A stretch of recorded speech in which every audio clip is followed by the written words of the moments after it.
Blair Underwood presents Olympic Pride, American Prejudice, the untold story of 18 African Americans who defied Jim Crow and Adolf Hitler to compete in the 1936 Berlin Olympics. By Deborah Riley Draper and Travis Thrasher. Read by Leon Nixon. A Simon & Schuster audio production. Introduction. The migration of African Americans out of the South begins in earnest during World War I. Rampant racism, coupled with Jim Crow laws and lynchings, drive many black families to look north and west.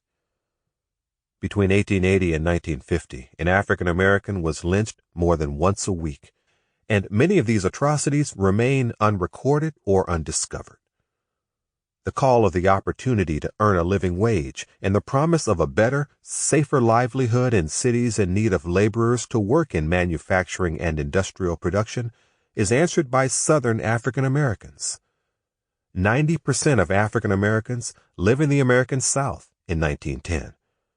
For the next 6 decades, 6 million African Americans would leave the South, cutting the population in half.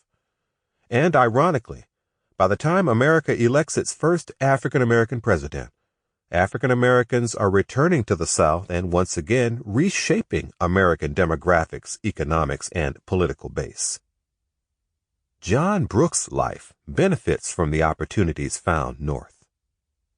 Born in Vidalia, Louisiana, on July 31, 1910, he won't remember much about his birthplace after moving to Chicago. But one memory does stand out. He recalls the feel of the Vidalia fields under his bare feet as he constantly ran around the small town.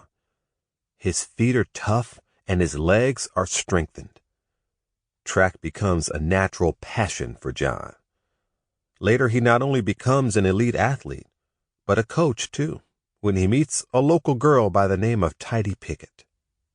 John knows that a young African-American girl in the United States will not be afforded the same training and coaching as her counterparts. Brooks' life changes in his seeking refuge 839 miles to the north. In the 1920s, the Albritton family, too, leaves the South.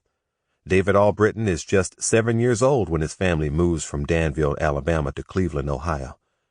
He barely remembers the lanky kid he met one Sunday afternoon when he was 5 years old, watching his brother play baseball. David has no idea this boy, who lived in the next... Sample complete. Ready to continue?